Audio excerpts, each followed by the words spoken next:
Bismillah. Ya.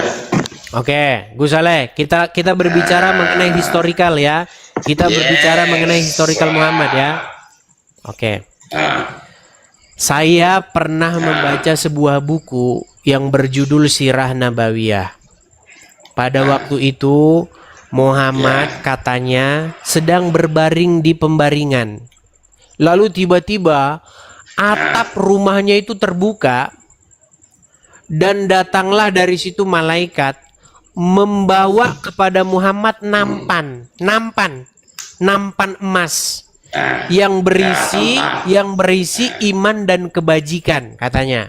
Jadi iman dan kebajikan ditenteng-tenteng di nampan. Kemudian akhirnya dada Muhammad itu dibelah. Dibelah. Kemudian diambillah itu hatinya, entah hati entah jantung lah itu katanya. Terus dibawa itu jeroannya itu. Ya. Dibawa, dicuci dengan air zam-zam. Kucur. Ya pasti nggak pakai rinso nyucinya ya. Lalu akhirnya dimasukkan lagi ke dalamnya. Lalu ditambahkanlah iman dan kebajikan yang dibawa dalam nampan tadi itu. Dimasukkan ke dalamnya. Pertanyaan saya kepada Anda. Apakah itu peristiwa historikal atau dongeng-dongeng isapan jempol? Silakan. Yang disebut emas sampai sekarang masih ada emas kan? Ada. Ya, teman-teman siapin paramep bodrek sama saya ya. Silakan. Diibaratkan di napan tadi, kenapa emas? Karena kan yang paling bernilai kan emas. Kan gitu. Yang ditanya apakah itu peristiwa, apakah itu historikal? Apakah itu peristiwa-peristiwa yang historis benar-benar terjadi atau hanya dongeng? Benar terjadi. Edis kan tadi Edis kan tadi bernarasi. Berarti dadanya dibelah. Kan mulai. Tadi kan Edis bernarasi, yang namanya dongeng itu tidak ada sejarahnya. Setuju kan? Bukan itu yang saya bilang. Yang namanya dongeng emas, sebentar, saya ulangi lagi. Kasus emas napan tadi, apakah itu dongeng atau tidak? Bisa dibuktikan. Itu kan ini bukan itu yang saya bahas, bukan itu. Apakah peristiwa itu benar-benar terjadi di alam nyata atau hanya dongeng-dongeng saja? Benar. Oke, baik. Berarti dada Muhammad betul-betul dibelah. Kenapa jadinya kalau dibelah dipasang balik Yesus saja bisa mati hidup lagi? Lah, ditanya apa? Lari apa? Saya tanya dulu, berarti benar-benar dibelah dadanya? Dibelah dalam arti kata dimasukkan yang kebaikan tadi. Kebaikan itu sebentar, saya tanya kepada Anda. Kebaikan itu wujudnya kayak apa? Kayak orang Islam.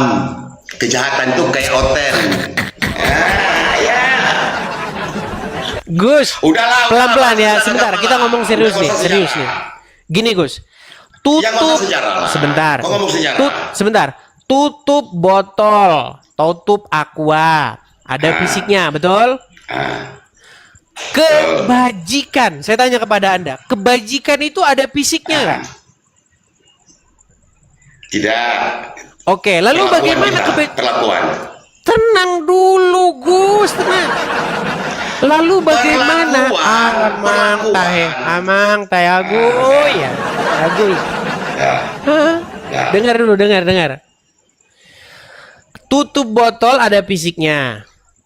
Atau misalnya lah gini aja dah, yang jelas-jelas dalam bidang operasi. Contoh, gunting ataupun misalnya ring jantung itu ada fisiknya kan? Nah, itu kalau mau dimasukin memang harus yang namanya dimasukkan secara fisik karena barangnya fisik. Setuju? Iya. Nah, kalau memasukkan kebajikan ke dalam hati, mau memasukkan kebajikan ke dalam hati, kenapa harus dibedah? Orang bukan fisik yang dimasukin. supaya masuk di otak manusia. Kan timbul pertanyaan, bagaimana cara masukkannya? Secara masukkannya, secara dibedah. Mulai. Jadi baik. Jadi Edis, sebentar. Oke, Edis, jadi Edis, sebentar. Edis, sebentar. Tadi Silakan. Edis beranalogi pasang ring. Tadi kan Edis beranalogi pasang ring. Berarti harus dicolok jarum. Masukkan secara Berarti ada fisik. pembedahan. nggak perlu bedah sekarang, Ya, bisa ada dari pembedahan. pembuluh darah. Bisa dari pembuluh darah dipasang.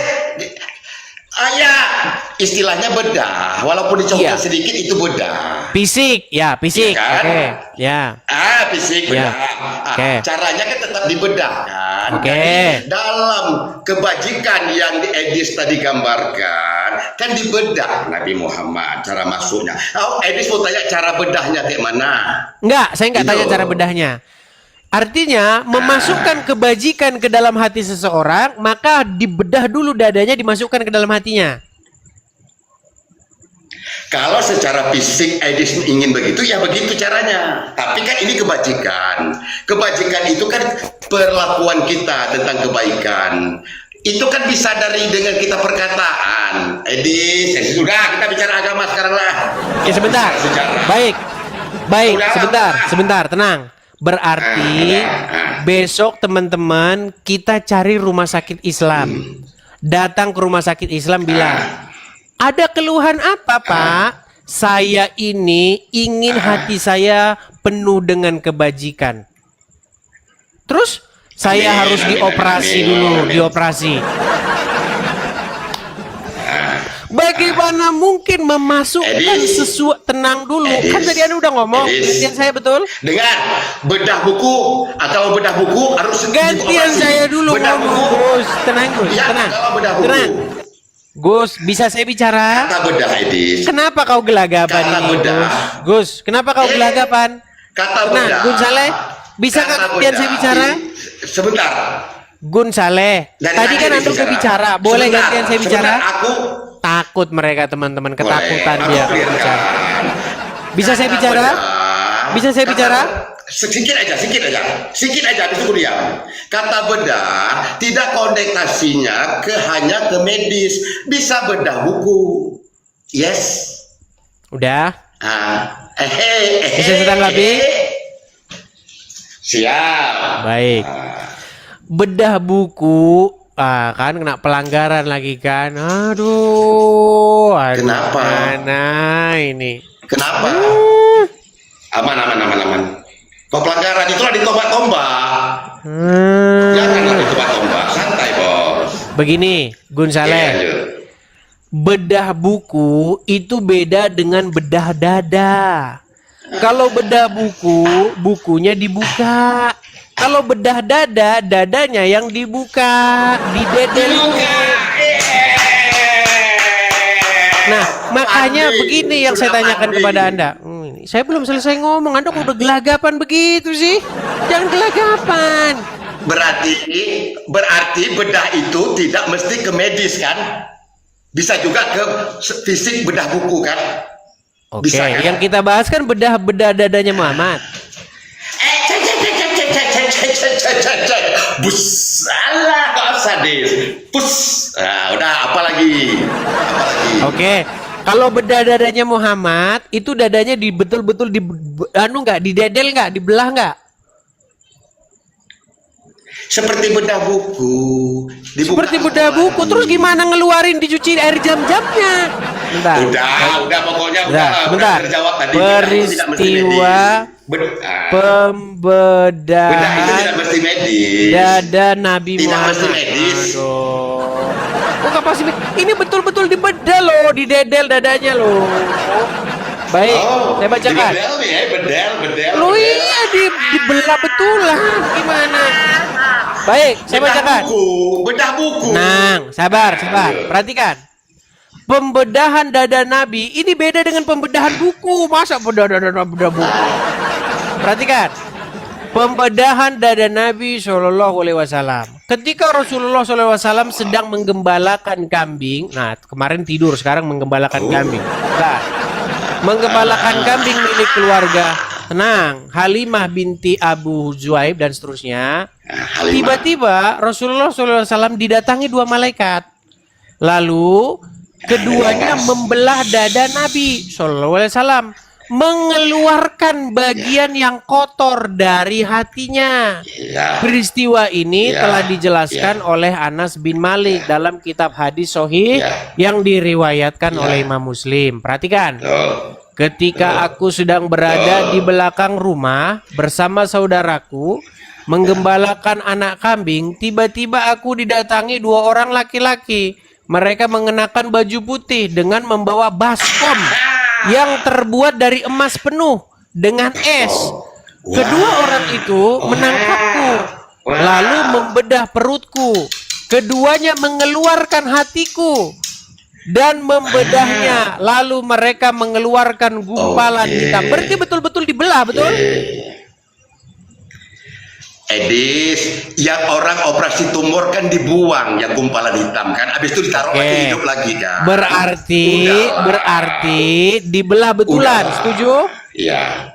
Oke. Iya. Oke, Sudahlah. baik.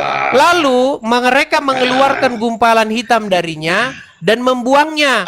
Kemudian keduanya membersihkannya dan menyucikan aku Ya. dengan air sampai bersih. Betul? Sip. Nah, Betul berarti sekali. operasi betulan, setuju? Setuju. Nah, iya. Sudah. Jadi jangan Anda bilang Ya, bedah oke, buku. gantian. Gimana? Tadi tanya Baik. istilah bedah. Bentar, saya Tadi teruskan kan dulu. bahas bedah. Saya teruskan. Oke. Berarti menurut Anda, kalau ada orang punya penyakit iri hati, dengki, berarti ke rumah sakit Islam supaya dioperasi, supaya iri dan dengkinya itu dikeluarkan dari hatinya. Setuju? Setuju? Sekarang ada sistem laser, pakai laser bisa. Sekarang Oh, pakai bisa laser. Oke, baik, pakai laser. Bentar, pakai laser sebentar. Nah, berarti pakai laser, Pak. Tolong Pak, di laser dulu ini Pak. Penyakit iri hati ini di laser dulu. Betul? Batu karang. Betul. Ada batu karang. Ya, hati saya kotor. Pakai Oke, laser. berarti penyakit hati itu ada bentuk fisiknya di situ, ada anunya, ada wujudnya. Kayak bersihkan tato, nggak perlu operasi pakai laser. Gitu. Makanya teman-teman, ya, gantian. kirim kalian bodrek itu Gantian. teman-teman, bodrek. Gantian lah. Oke, sekarang terakhir. Rindu. Sekarang terakhir. Ah, Lalu pada waktu Muhammad dilahirkan itu, siapa pemerintahan siapa di situ? Siapa raja wilayah di tempat itu? nanti aku cari. Kalau itu yang ditanya aku cari nanti. Cari. Itu bukan Al-Quran. Yang Ya sudah, disuruh intinya berarti kami. Muhammad tidak jelas dilahirkan pada masa pemerintahan siapa. Setuju? Ya udah gantian. Iya, maka kita simpulkan tidak lain Gantian. tidak bukan hanyalah dongeng-dongeng Oke, saja. Ya Baik, gantian. terima kasih, Oke. Bung Saleh. Terima kasih. Gantian. Belajar dulu. Gantian Kamu udah kena satu, ya. pelanggaran. Nah, kena pelanggaran kamu. Tapi teman-teman, jangan salah ya. Saya pernah dengar. Ini yang ngomong nih seorang musisi besar nih, ya, Ahmad Dhani. Ya. Saya bahas Ahmad Dhani lagi. Jadi pernah saya menonton video Ahmad Dhani, dia bilang begini. Pada satu waktu datanglah orang Yahudi untuk membuktikan peristiwa Isra Mi'raj. Ya kan? Nonton sendiri videonya, ada itu, videonya masih ada. Cari aja video Ahmad Dhani itu. Nah, Ahmad Dhani, bayangkan sekali Ahmad Dhani loh. Kalau udah ngomong agama, ya seperti biasa mendadak pikun. Jadi tiba-tiba kan banyak orang nggak percaya nih tentang Isra Mi'rajnya Muhammad. Lalu orang tersebut berkata begini, coba angkat kakimu satu. Angkat, berdiri satu kaki. Coba yang satunya angkat lagi, jatuh dia. Tertawa dia. Lalu sahabat Muhammad, katanya sahabat Muhammad mencabut pedang, swash. Ketika mencabut pedang, ditebaslah katanya itu jadi dua bagian. Wow, wow. Ahmad Dhani yang cerita ini, ada videonya. Nanti teman-teman bisa edit omongan saya ini dan tempelin dengan videonya Ahmad Dhani. Pertanyaan saya, apakah Muhammad, para sahabatnya, dan orang tersebut hidup di hutan? Enak aja lo main tebas-tebas, emang di hutan? Saya heran, ketika saya mempelajari sosok Muhammad yang digambarkan oleh orang-orang Islam ini, teman-teman. Seperti mereka ini hidup di sebuah tempat yang gak ada aparatur negara, gak ada polisi, gak ada gubernur. Sehingga ketika orang main tebas-tebasan seperti menebas ayam. Heran loh. Mana ada orang main tebas-tebasan terus yang nebas gelenggang-lenggong saja pulang ke rumah. Apakah mereka itu hidup di hutan? Masa iya ada sebuah kelompok masyarakat nggak ada sistem pemerintahan? Makanya teman-teman mendengar cerita itu, saya teringat dengan buku yang ditulis oleh Robert Spencer. Apakah Muhammad itu sungguh benar-benar ada? Tapi ingat teman-teman, buku itu tidak menyangkal Muhammad itu tokoh historis. Dia tidak menyangkal.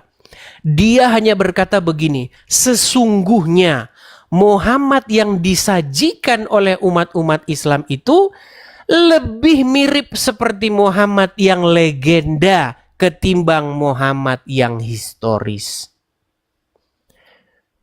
Jadi sebenarnya teman-teman, marilah kita mencari apa yang sungguh benar-benar dikerjakan, dikatakan oleh Muhammad.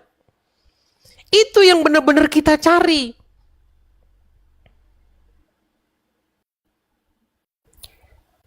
Jangan kita terlalu menghalu sehingga kita disuguhkan oleh cerita-cerita Muhammad yang fiksi, yang sebenarnya nggak pernah terjadi. Gitu loh. Makanya kita harus mencari benar-benar figur Muhammad yang historis.